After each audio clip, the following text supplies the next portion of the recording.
ত্রিপুরার মন্ত্রিসভার সিদ্ধান্তকে প্রত্যাখ্যান করল এজি। সেটা কি ভাবা যায়? জনগণের ভোটে নির্বাচিত হয়ে যারা মন্ত্রিসভায় বসেছে, মন্ত্রিসভার সদস্য হয়েছে, মাননীয় মুখ্যমন্ত্রী, মাননীয় অর্থমন্ত্রী, মাননীয় বিদ্যুৎ মন্ত্রী বা অন্যান্য দপ্তরে যারা মন্ত্রীরা আছে, সেই মন্ত্রী পরিষদ বসে যে সিদ্ধান্তটা নিয়েছে সেটাকে প্রত্যাখ্যান করে দিল এজি। 13,082 জন কর্মচারীর যারা ত্রিপুরা সরকার অধীনে চাকরি করছে বা চাকরিতে অবসরে চলে গিয়েছে, তারা মাঝপথে ঝুলে আছে। এর দায়ভারটা কার? এর দায়ভার কার? সরকার বা মন্ত্রিসভার সিদ্ধান্তকে মানতে রাজি নয় এজি। তাহলে কি ত্রিপুরার মন্ত্রিসভার সিদ্ধান্তটা অবৈধ ছিল?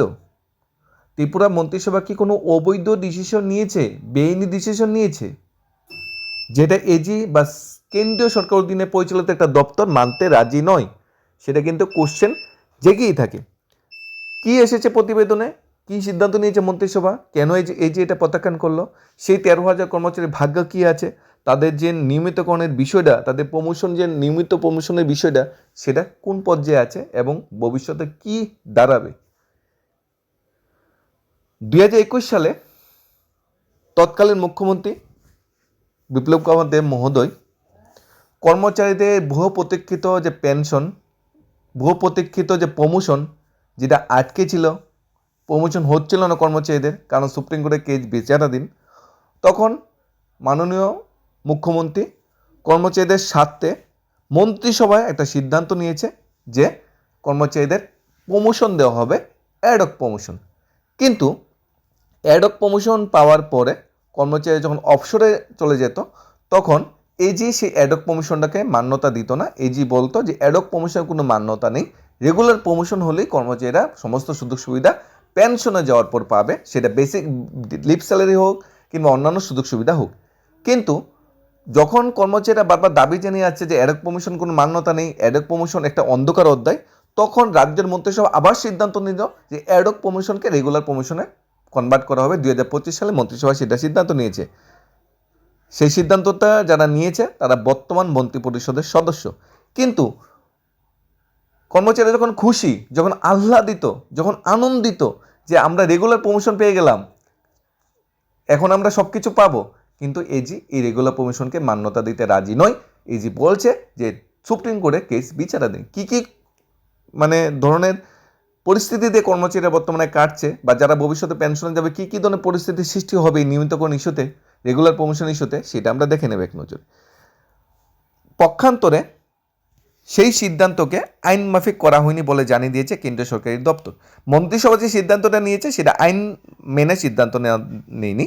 স্বাভাবিকভাবেই অ্যাডক ভিত্তিতে পদোন্নতি পাওয়া রাজ্য সরকারের 13,082 জনের উপরে কর্মচারীদের মধ্যে যারা ইতিমধ্যে অবসরে গিয়েছে, তারা অবসরকালীন এসে চূড়ান্ত দুর্ভোগের মুখে পড়েছেন। ঘটনা কি? 2028 সাল আগে বামপন্থী সরকারের সময় চাকরি পদোন্নতি সংক্রান্ত বিষয় এরা যে একটা মামলা হয়েছিল, হাইকোর্টের সিঙ্গেল বেঞ্চ, ডিভিশন বেঞ্চ এই মামলার রায় সুপ্রিম কোর্টে পর্যন্ত গিয়েছে। সুপ্রিম কোর্টে সংরক্ষণ সংক্রান্ত বিষয়ে সেই মামলাটা বর্তমানে বিচারাধীন। স্বাভাবিকভাবেই বিচারাধীন বিষয়ে হওয়ার পর যাবতীয় পদোন্নতি বন্ধ হয়ে পড়ে রয়েছে, ফলে রাজ্য সরকারের বিভিন্ন দপ্তরে রীতিমতো স্থবিরতা চলছে। 2021 সালে অ্যাডক প্রমোশনটা চালু করে এবং অ্যাডক প্রমোশনের ফলে যারা রিটায়ারমেন্টে চলে গিয়েছে তারা সেই ধরনের বেনিফিটগুলি পেত না। রাজ্য মন্ত্রিসভার সিদ্ধান্ত অনুযায়ী টোটাল 13,082 জন কর্মচারীকে নিয়মিত করার সিদ্ধান্ত নেওয়া হয়েছে। অ্যাডক প্রমোশন থেকে রেগুলার প্রমোশন করার সিদ্ধান্ত নেওয়া হয়েছে। অর্থাৎ নিয়মিত পদোন্নতি পাবকদের মধ্যে তাদের আর্থিক সুযোগ সুবিধা দেওয়ার কথা ঘোষণা করেছে রাজ্য সরকার। মন্ত্রিসভায় এই সিদ্ধান্তের কথা সেই সময় সাংবাদিক সম্মেলনে জানিয়েছিল একদম মুখে হাসি নিয়ে মন্ত্রী সুশান্ত চৌধুরী, গর্বের সহিত, যে আমরা করে দেখিয়েছি, আমরা পেরেছি, আমরাই সব, আমরা ডাবল ইঞ্জিন সরকার। সেই সময়ে তিনি জানিয়েছে অ্যাডক পদোন্নতি প্রাপ্তদের আর্থিক সুবিধার জটিলতা কাটাতে রাজ্য সরকার হাইকোর্টের প্রাক্তন বিচারক অরিন্দম নদীর নেতৃত্বে এই কমিটি গঠন করেছিল। এই কমিটির সুপারিশে 2011 সালের ভিত্তিতে 21 সালের ভিত্তিতে অ্যাডক প্রমোশন যে পদোন্নতি যারা পেয়েছিল তাদের নিয়মিত পদোন্নতির পর্যায়ে তাদের নিয়ে যাওয়া হয়, অর্থাৎ তারা সমস্ত সুযোগ সুবিধা এখন নিয়মিত পদোন্নতির যে সুযোগ সুবিধা পায় তারা পাবে। গত 1 বছর ধরে যারা অবসরে গেছেন তাদের প্রত্যেকে ফাইল ফেরত পাঠিয়ে দিয়েছে এজির স্পষ্ট বক্তব্য, পদোন্নতির আগে অর্থাৎ পূর্ববর্তী পদের ভিত্তিতে কাগজ এলে তারা মঞ্জুর করবে। অর্থ দপ্তর এইসব কর্মচারী পূর্ববর্তী পদের সংক্রান্ত তথ্যের ভিত্তিতে পেনশন দেওয়া হবে বলে জানিয়ে দেয়। অর্থাৎ রাজ্য মন্ত্রিসভা যে অ্যাডক পদোন্নতিপ্রাপ্তদের নিয়মিত করলেও সেই নিয়মিত মান্যতা দিতে দেয়নি কেন্দ্রীয় সরকারের পরিচালনাধীন এজিট। অর্থাৎ এক ইঞ্জিন সিদ্ধান্ত নিয়েছে, আরেক ইঞ্জিন সেটাকে ডিনাই করে দিয়েছে, ডাবল ইঞ্জিন সেখানে একমত হয়ে সিদ্ধান্ত নেয়নি, কারণ বিষয়টা সুপ্রিম কোর্টে বিচারাধীন। সুপ্রিম কোর্টের উপর তো কেন্দ্রীয় সরকার যাবে না, কেন্দ্রীয় দপ্তররা যাবে না। এখন কথা হলো, কারোর যদি বেসিক 40,000 থেকে প্রমোশন পেয়ে যদি বেসিক 45,000 বা বাড়তে বাড়তে 50,000 যায়, যখন উনি অবসরে যাবে তখন সংশ্লিষ্ট ডিডি অফিস থেকে এজি অফিসে 50,000 বেসিক প্লাস ডিএর উপর ভিত্তি করে লিভ স্যালারি, তারপর গ্র্যাজুইটি, তারপর পেনশনের সুযোগ সুবিধা চাইবে এজির কাছে। কিন্তু এজি বলেছেন না, উনি যে 40 থেকে প্রমোশন পেয়ে বৃদ্ধিতে 50,000 বেতন হয়েছে এটা হবে না বেসিক, উনি যে পুরাতন পদে যে বেসিকটা ছিল সেই বেসিক আনতে হবে। অর্থাৎ কেউ যদি অ্যাসিস্ট্যান্ট ইঞ্জিনিয়ার থেকে যদি এক্সিকিউটিভ ইঞ্জিনিয়ার হয়, তাহলে এক্সিকিউটিভ ইঞ্জিনিয়ার হিসাবে উনি পেনশন সুযোগ সুবিধা পাবেন, উনি অ্যাসিস্ট্যান্ট ইঞ্জিনিয়ার হিসাবে পেনশনের সুযোগ সুবিধা পাবে। কেউ যদি লয়ার ডিভিশন ক্লার্ক থেকে প্রমোশন পেয়ে আপার ডিভিশন ক্লার্ক বা হেড ক্লার্ক হয়, তাহলে রিটায়ারমেন্টে যাওয়ার সময় হেড ক্লার্কের যে স্যালারি, ওই স্যালারি অনুযায়ী উনি লিভ স্যালারি, পেনশন অন্য সুযোগ সুবিধা পাবে না, উনি লয়ার ডিভিশন ক্লার্কের যে স্যালারি, ওই স্যালারি অনুসারে কিন্তু ওই সুযোগ সুবিধাটা পাবে। ভাবা যায়, অ্যাডক প্রমোশন তো একটা অন্ধকার তো ছিল, অন্ধকারকে দূরীকরণ করার জন্য তো রাজ্য সরকার সিদ্ধান্ত নিয়েছে, কিন্তু রাজ্য সরকার যে অ্যাডক প্রমোশনকে রেগুলার প্রমোশনে কনভার্ট করেছে, এইটাও কিন্তু এজি বা কেন্দ্রীয় সরকারের পরিচালিত সংস্থা কিন্তু মানতে রাজি নয়। তারা বলছে সবাই সেটা আইনভাবে মেনে হয়নি, সেটা আইনি জটিলতা আছে, সেটা সুপ্রিম কোর্টে বিচারাধীন। এইভাবে বিচারাধীন মামলার উপর রেগুলার প্রমোশন সরকার করতে পারে না, মন্ত্রিসভা সিদ্ধান্ত নিতে পারে না। অর্থাৎ এজি থেকে ডাইরেক্ট জানিয়ে দেওয়া হয়েছে যে অ্যাডক প্রমোশন যে রেগুলার প্রমোশনে কনভার্ট করা হয়েছে সেটা বেআইনি। এখন কথা হলো, ভুক্তভোগী কারা হচ্ছে? যারা পেনশনে যাচ্ছে, যারা আশা নিয়ে যাচ্ছে যে আমার 50,000 বেসিক প্লাস দিয়ে এর উপর একটা পেনশন পাবো, বা আমার 30,000 বেসিক প্লাস দিয়ে এর উপর একটা পেনশন পাবো, তাদের আশাতে জল ঢেলে দিল এজি। বললো না, পুরাতন পেনশন পাওয়ার আগে যে বেতন, অর্থাৎ 2021 সালে প্রমোশন যারা পেয়েছে, তারা 26 সালে পেনশনে যাবে, ওই 21 সালে প্রমোশন ভিত্তিতে ওনার পেনশন নিতে হবে না। ওই 21 সালে প্রমোশন পাওয়ার আগে যে বেসিক, তার উপর বছরে ইনক্রিমেন্ট হবে, ওই যে পুরানো বেসিক উপর ভিত্তি করে ওনার যে পেনশনটা নির্ধারিত হবে।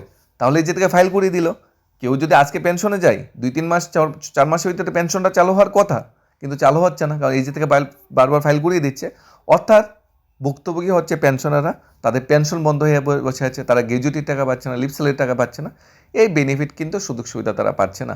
এখন ত্রিপুরা সরকারের দিনে প্রচুর কর্মচারী যারা আছে, যারা প্রমোশন নিয়ে বসে আছে, রেগুলার প্রমোশন, অ্যাডক প্রমোশন বা রেগুলার প্রমোশন, তারাও কিন্তু একদিন রিটায়ারমেন্টে যাবে, তাদেরও কিন্তু সেই দিনটা তাদেরও কিন্তু দেখতে হবে। অর্থাৎ একটা সিদ্ধান্ত রাজ্য সরকার নিল, রাজ্য মন্ত্রিসভা নিল, সেই সিদ্ধান্তটা আইন মেনে নেওয়া হলো কিনা, বা এজে থেকে ডাইরেক্ট বলে দেওয়া হয়েছে, সেই সিদ্ধান্তকে আইনভাবে করা হয়নি বলে জানিয়ে দিয়েছে কেন্দ্রীয় সরকারের এই দপ্তর। অর্থাৎ সরকার কর্মচারীদের স্বার্থে, কর্মচারীদের কল্যাণে যে সিদ্ধান্তটা নেওয়া হয়েছে সেটা আইন মোতাবেক নেওয়া হয়নি, যার জন্য এজি থেকে ফাইল করে দিয়ে হচ্ছে। রাজ্য মন্ত্রিসভাকে আমরা তখন ধন্যবাদ জানিয়েছিলাম যে এরকম প্রমোশনকে রেগুলার প্রমোশন কনভার্ট করেছে, কিন্তু এখন দেখতে পাচ্ছি এই আইনি বেড়াজালে পরে সেই যে খুশিটা ছিল, সেই খুশিটা কর্মচারীদের মাঝে নেই। সমস্ত কর্মচারী এখন চাইছে যে আমরা প্রমোশন পেয়ে কি কোনো ভুল করলাম? প্রমোশনটা না পেলেই বেটার হতো। এখন প্রমোশন পেলাম, কিন্তু প্রমোশন পাওয়ার পর অবসরে গিয়ে এই ধরনের ভোগান্তি আমারগুলো হচ্ছে, তা থেকে সরকার যদি আমার প্রমোশন না দিত, এটা অনেকটা বেটার ছিল। এতে আমরা এমএসিবি পেয়ে যেতাম, বা ইনক্রিমেন্ট পেয়ে আমাদের স্যালারিটা যতটুকুই বাড়তো এতটুকুই আমি সন্তুষ্ট থাকতাম। একবার আমাদের প্রমোশন দিয়ে আমাদের মন খুশি করেছে, এখন আমরা রিটায়ারমেন্টে চলে যাবো, আবার আমরা প্রমোশনের যে বেনিফিটে সেই টাকাগুলি আমাদের ছিনিয়ে নিচ্ছে। এমনও ঘটনা ঘটছে যারা অ্যাডক প্রমোশনের যে টাকাটা স্যালারিটা বৃদ্ধি পেয়েছে, স্যালারিটা কিন্তু তারা অ্যাডকভাবে মধ্যে বৃদ্ধি পেয়েছে, রেগুলার প্রমোশন বৃদ্ধি পেয়নি, এটাও কিন্তু কেটে রাখা হচ্ছে।